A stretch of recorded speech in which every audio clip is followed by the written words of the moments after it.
మకర రాశి వారికి ఈ వారం ఆర్థికపరమైనటువంటి ఇబ్బందులు బాగా ఎదురవుతాయి. ఎంతగా కష్టించినా ఫలితం అంతగా కనిపించదు. ఆరోగ్య కుటుంబ సమస్యలు రెండూ కూడా ఈ రాశి వారిని బాగా వేధిస్తాయి. సన్నిహితులు వీరిపై ద్వేష భావాన్ని కూడా పెంచుకుంటారు. వీరు మంచిగా మాట్లాడినా కూడా సన్నిహితులు చెడుగా అర్థం చేసుకుంటారు. కాబట్టి కొంతవరకు వీరు మనస్తాపం కూడా చెందుతారు. అడుగడుగునా కూడా ఆటంకాలతోటి పనులన్నీ కూడా పూర్తి చేస్తారు. కొన్ని వేడుకలను కూడా కొన్ని సందర్భాల్లో వీరు వాయిదా వేయాల్సి వస్తుంది. భార్యాభర్తల మధ్య వివాదాలు ఏర్పడే అవకాశం కూడా అధికంగా ఉంది. కాబట్టి మకర రాశి వారు కొంతవరకు ఈ విషయంలో కొంత జాగ్రత్తగా వ్యవహరించాలి. నిదానంగా వ్యవహరించడం, మనస్పర్ధలు రాకుండా కాపాడుకోవడం చాలా మంచిది. ఇక తొందరపాటు నిర్ణయాలు ఈ వారం మకర రాశి వారికి ఎవరికీ కూడా ఏమాత్రం కూడా ఏ విషయంలో కూడా మంచిది కాదని కూడా చెప్పవచ్చు. పుణ్యక్షేత్రాలకు కూడా సందర్శిస్తారు. రాజకీయ నాయకులకు కూడా కొంత అసంతృప్తి తప్పదని చెప్పవచ్చు. షేర్ల క్రయ విక్రయాలు స్వల్పంగా లాభిస్తాయి. మొత్తం మీద మకర రాశి వారికి ఈ వారం గ్రహస్థి అంత యోగదాయకంగా లేదు. కాబట్టి అన్ని విషయాల్లో కూడా ఆచితూచి వ్యవహరించడం చాలా మంచిది. మకర రాశి వారు ఎవరైతే ఈ వారం తూర్పు దిశ వైపు ప్రయాణం చేస్తారో వారు అనుకూల ఫలితాలు సాధిస్తారు. పరిహార విషయానికి వస్తే శ్రీ వెంకటేశ్వర స్వామి వారిని ప్రతినిత్యం యథాశక్తిగా పూజించడం ఈ రాశి వారందరికీ కూడా ఈ వారం చాలా మంచిది. తదుపరి కుంభరాశి. కుంభరాశి వారు నూతన ఆశలతోటి ఆశయాలతోటి ముందుకు సాగి అనుకున్న విజయాలను సొంతం చేసుకుంటారు. సంఘంలోనూ ఇంటిలోనూ కుంభరాశి వారి మాటకు తిరుగుండదు. ముఖ్యమైన వ్యవహారాలన్నీ కూడా సాఫీగా సాగుతాయి. ప్రముఖులతోటి పరిచయాలు కూడా ఈ వారం వీరికి ఏర్పడతాయి. చిన్ననాటి స్నేహితులను కలుసుకొని మంచి చెడ్డ విచారిస్తారు. ఇంతకాలం పడిన కష్టం కూడా ఫలిస్తుంది. బంధువులతోటి కూడా కుంభరాశి వారు ఉల్లాసంగా ఉత్సాహంగా గడుపుతారు. వాహనాలు స్థలాలు కూడా ఈ వారం ఈ రాశి వారు కొనుగోలు చేస్తారు. భార్యాభర్తల మధ్య మనస్పర్ధలు ఎవరికైతే అధికంగా ఉన్నాయో అవన్నీ కూడా తొలగుతాయి. వ్యాపార వర్గాల వారికి, ఉద్యోగ వర్గాల వారికి కూడా ఈ వారం ఆశాజనకంగా గడుస్తుంది. కుంభరాశి వారికి సంతానం మూలకంగా గత కొంతకాలంగా సమస్యలు చికాకులు ఏవైతే ఉన్నాయో ఈ వారం కొద్దిగా ప్రయత్నం చేసుకుంటే సంతాన సౌఖ్యం కూడా ఏర్పడుతుంది. సంతాన చికాకులు తొలగుతాయని కూడా చెప్పవచ్చు. ఇక రాజకీయ నాయకులకు గత కొంతకాలంగా ఒత్తిడులు ఏవైతే ఉన్నాయో అవన్నీ కూడా ఈ వారం తొలగుతాయి. షేర్ల క్రయ విక్రయాల్లో మంచి లాభాలు చేతికంతాయి. ఇక మొత్తం మీద చూస్తే కుంభరాశి వారికి ఈ వారం గోచారగ్రహరీత్యా చాలా వరకు కూడా అనుకూలంగానే ఉంది. ఇక కుంభరాశి వారు ఎవరైతే ఈ వారం పశ్చిమ దిశ వైపు ప్రయాణం చేస్తారో వారు అనుకూల ఫలితాలు సాధిస్తారు. పరిహార విషయానికి వస్తే హనుమాన్ చాలీసా పఠించడం, ఆంజనేయ స్వామివారిని పూజించడం ఈ వారం అంతా కూడా ఈ రాశి వారికి చాలా మంచిది. తదుపరి మీనరాశి. మీనరాశి వారు ఈ వారం ప్రధానంగా అనుకున్న కార్యక్రమాల్లో సునాయాస విజయాన్ని సాధించగలుగుతారు. పలుకుబడి కలిగిన వ్యక్తులతోటి పరిచయాలు కూడా మీనరాశి వారికి ఏర్పడతాయి. వీరి సేవలకు కష్టానికి తగిన గుర్తింపు కూడా ఈ వారం లభిస్తుంది. ఇంతకాలం పడిన శ్రమ కూడా ఓ కొలికి వస్తుంది. విచిత్రమైన సంఘటనలు కొన్ని ఎదురవుతాయి. ఆశ్చర్యకరమైన విషయాలు కూడా కొన్ని ఈ వారం మీనరాశి వారు తెలుసుకుంటారు. ఆరోగ్యంపై శ్రద్ధ వహించడం కూడా కొంతవరకు అవసరమని చెప్పవచ్చు. విలువైన వస్తు సామాగ్రి కూడా ఈ వారం వీరు కొనుగోలు చేస్తారు. సోదరుల తరపు నుంచి వీరికి రావాల్సినటువంటి డబ్బు ఏదన్నా ఉంటే లేదా స్థిరాస్తి సంబంధిత విషయాల్లో సమస్యలు ఏమన్నా ఉంటే అవన్నీ కూడా తొలగిపోతుంది. లాభం కూడా కలుగుతుంది.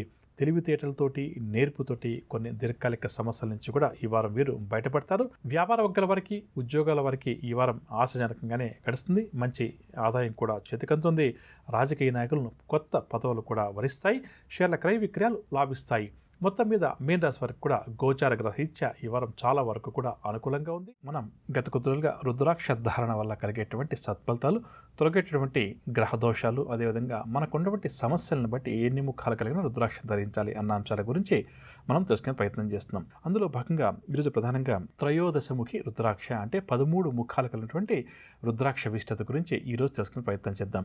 ప్రధానంగా చెప్పాలంటే ఈ 13 ముఖాలు కలిగినటువంటి రుద్రాక్ష ఏదైతే ఉందో దీన్ని సాక్షాత్తు షణ్ముఖ స్వరూపంగాను, ఇంద్ర స్వరూపంగాను, మన్మథ స్వరూపంగాను భావిస్తారని చెప్పవచ్చు. కాబట్టి ఇంతమంది భగవంతుల యొక్క ఆశీస్సులు కేవలం ఒక 13 ముఖములు కలిగిన రుద్రాక్ష నిత్యం ధారణ చేస్తే మనకు లభిస్తాయని చెప్పవచ్చు. ఇంద్ర స్వరూపంగా, షణ్ముఖ స్వరూపంగా భావించి ఎప్పుడైతే రుద్రాక్ష ధరిస్తామో మన జాతకంలో ఏదైతే అభివృద్ధిని అడ్డుకునేటువంటి గ్రహాలు ఉన్నాయో అవి తొలగిపోతాయి.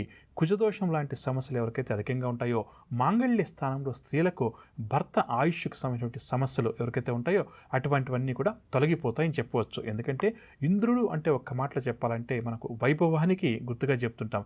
పదవి అలంకరించాలంటే ఇంద్రునితో పోలుస్తాం. ఎందుకంటే ఇంద్రుడు రాజుగా వ్యవహరించారు కాబట్టి. అదేవిధంగా షణ్ముఖ స్వరూపంగా కూడా ఈ త్రయోదశి ముఖ రుద్రాక్షను భావిస్తామంటే ఏంటంటే శ్రీ సుబ్రహ్మణ్య స్వామివారిని షణ్ముఖుడిగా కూడా మనం వ్యవహరిస్తుంటాం కాబట్టి స్వామివారి యొక్క ఆశస్సులు మనకు లభిస్తాయి.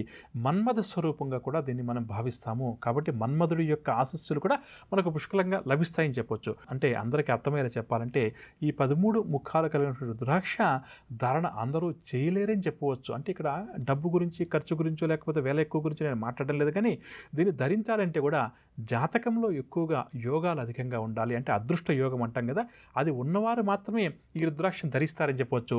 చిన్న చిన్న ఆటంకాలు ఏవైతే వారి జీవితంలో ఎదుగుదలకు కొంతవరకు కలిగిస్తాయో అటువంటి గ్రహ దోషాలు కావచ్చు, ఇతరతర దోషాలు, జాతకంలో గత జన్మలో చేసిన దోషాలు ఇవన్నీ ఉంటాయి కదా, తొలగిపోవడానికి ఈ త్రయోదశముఖి రుద్రాక్ష చక్కగా ఉపయోగపడుతుంది.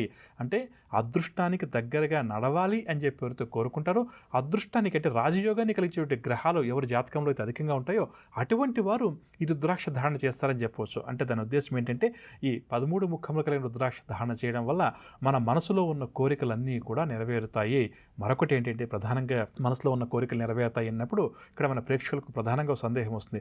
ఒక వ్యక్తికి అతని మనసులో చెడు ఆలోచనలు, చెడు కోరికలు ఉన్నాయని చెప్పి అనుకోండి, అవి తీరుతాయి అంటే ఈ విధంగా ఈ రుద్రాక్ష ధారణ చేయడం వల్ల చెడు ఆలోచనల నుంచి మనసు పూర్తిగా కూడా మారిపోతుందని చెప్పవచ్చు. అంటే ఇది చెడు ఆలోచన, నాకు ఈ ఆలోచన రాకూడదు అని చెప్పి తనకు తానుగా ఆ వ్యక్తుల ఆలోచనలో మార్పు వచ్చి మంచి ఆలోచనల వైపు మనసును మార్చుకుంటారని చెప్పవచ్చు. ఎప్పుడైతే మనము ఒక మంచి సంకల్పంతో, మంచి ఆలోచనతోటి, మంచి కోరికతోటి ముందుకు వెళ్ళాలని చెప్పి అనుకుంటామో అప్పుడు సాక్షాత్తు భగవంతుడే మన వెన్నంటుంటాడు. భగవంతుని యొక్క ఆశీస్సులు మనకు ఉంటాయి. ఎప్పుడైతే చెడు ఆలోచనలు, చెడు తలపులు, ఎదుటి వ్యక్తికి చెడు కలగాలని చెప్పి ఎప్పుడూ కోరుకుంటూ బాధపడుతూ ఉంటామో అటువంటి ఇప్పుడు ఏమవుతుందంటే తాత్కాలికంగా జాతకంలో మనకు గ్రహస్థితి బాగున్నప్పుడు కొంతవరకు ఏంటంటే మనకు మంచి జరిగినప్పటికీ కూడా ఏదో ఒక రోజు మనం ఎదుటి వ్యక్తులు చెడు ఎప్పుడైతే కోరుతామో, ఎదుటి వ్యక్తులు నాశనం అవ్వాలని చెప్పి ఎప్పుడైతే మనసులో సంకల్పం చేస్తుంటామో అది ఏమైపోతుందంటే ఏదో ఒక రోజు తిరిగి మనకే ఆ శాపం కలుగుతుందని చెప్పవచ్చు. ఈ విధంగా కొంతమంది వ్యక్తుల యొక్క జీవన సరళిని కానీ లేక ఆలోచన విధానాన్ని కానీ మనం పరిశీలన చేస్తే ఎప్పుడు కూడా ఎదుటి వ్యక్తులను చెడు కోరుతుంటారు. ఎదుటి వ్యక్తులకు చెడు జరగాలని చెప్పి కూడా కొంతమంది భగవంతుని పూజిస్తుంటారు. అటువంటి ఆలోచనలు ఎవరి మనసులో అయితే ఉంటాయో, అంటే అటువంటి ఆలోచనలు రాకూడదు ఎవరికి కూడా, మీకు కావచ్చు, నాకు కావచ్చు, ఎవరికి కూడా. కాబట్టి ఈ చెడు ఆలోచనలు ఏవైతే మనసులో ఉన్నాయో అవి తొలగిపోవడానికి ఈ త్రయోదశముఖి రుద్రాక్ష చక్కగా కూడా ఉపయోగపడుతుందని చెప్పవచ్చు. మరింతగా అంటే ఇంకొక ఉదాహరణ చెప్పాలంటే, ఉదాహరణకి ఒక ఆఫీస్లో 10 మంది పనిచేస్తుంటారు. ఒకరికో ఇద్దరికో ప్రమోషన్స్ రావడం కానీ లేదా శాలరీ ఇంక్రిమెంట్ లాంటిది కానీ బాగా వస్తుంటుంది. అది చూసి మిగిలిన వారు ఏంటంటే వీరికి రాలేదు అన్నటువంటి ఒక బాధ ఉండడం, దానివల్ల బాధపడడం అది అందరికీ సహజంగా జరిగేదిగా చెప్పవచ్చు. ఎందుకు నేను కష్టపడి పని చేశాను, మరి నాకెందుకు ఇంక్రిమెంట్ ఎక్కువగా రాలేదనో లేదా నాకెందుకు ప్రమోషన్ రాలేదని చెప్పేసి. మరికొంతమంది ఏంటంటే ఎదుటివాడికి ప్రమోషన్ వచ్చింది, ఎదుటివాడికి ఇంక్రిమెంట్ వచ్చిందని చెప్పేసి దాని గురించి బాధపడిపోతూ వారిని శాపనార్థాలు పెడుతుంటారు. ఎలా వచ్చింది, ఇలా వచ్చింది, అలా వచ్చిందని చెప్పేసి. అంటే వీటికి రాలేదు అన్నటువంటి అక్కస్తోటి ఎదుటివారిని విమర్శిస్తూ వారికి చెడు కలగాలని చెప్పి కొంతమంది మనసులో ఎప్పుడూ కూడా అనుకుంటూ ఉంటారు.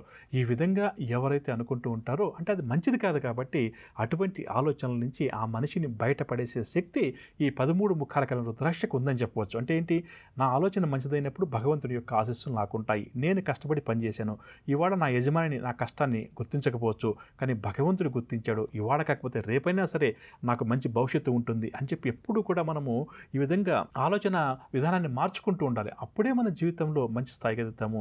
ఎప్పుడైతే మనసులో చెడు ఆలోచనలు కలుగుతుంటాయో, అది ఇక్కడ కేవలం ఉదాహరణగా నేను ఒక ఉద్యోగం గురించి వివరిస్తాను, కానీ అది అన్ని రూపాలుగా కూడా కావచ్చు. ఉన్నప్పుడు ఏమైపోతుందంటే ఖచ్చితంగా కూడా ఆ ఎదుటి వ్యక్తి యొక్క పాపాలన్నీ కూడా మనకు వస్తాయని చెప్పవచ్చు. కాబట్టి ఈ విధంగా ఎప్పుడైతే ఎవరైతే ఎక్కువగా చెడు ఆలోచనలు చేస్తున్నారో వారి మనస్సు మారడానికి ఈ 13 ముఖాలు కలిగిన రుద్రాక్ష చక్కగా కూడా ఉపకరిస్తుంది. కాబట్టి దీన్ని ధరించడం నిజంగా చెప్పాలంటే కూడా అదృష్టంగా చెప్పవచ్చు. ఇక రాజకీయ నాయకులు ఎవరైతే ఉన్నారో అటువంటి వారు రాజకీయంగా మంచిగా ఎదగాలి, నిజాయితీగా సేవ చేయాలని చెప్పి ఎవరైతే కోరుకుంటారో అటువంటి వారికి కూడా ఈ 13 ముఖాల కలిగిన రుద్రాక్ష చక్కగా ఉపయోగపడుతుంది. మోక్షానికి దగ్గరగా వెళ్ళాలి, నాకు మోక్షం కావాలి అని చెప్పి కోరుకునేవారు ఎవరైతే ఉన్నారో వారికి కూడా ఈ 13 ముఖాల కలిగిన రుద్రాక్ష చక్కగా ఉపయోగపడుతుంది. నవగ్రహ సంచారాన్ని అనుసరించి ద్వాదశ రాశుల వారికి రేపు గ్రహస్థితి ఏ విధంగా ఉంటుంది, ద్వాదశ రాశుల వారు ఎటువంటి విషయంలో జాగ్రత్త వహించాలి, ఎటువంటి పరిహారాలు పాటించాలి అన్న అంశాలు, దాంతోపాటుగా 14 ముఖాల కలిగిన రుద్రాక్ష ధారణ చేయడం వల్ల ఎటువంటి సత్ఫలితాలు కలుగుతాయి, ఎటువంటి దోషాలు తొలగుతాయి అన్న అంశం, దాంతోపాటుగా శుభకరం అన్న అంశంలో భాగంగా 6 ఒత్తులతోటి దీపారాధన చేస్తే ఎటువంటి సత్ఫలితాలు కలుగుతాయి అన్న అంశాలు.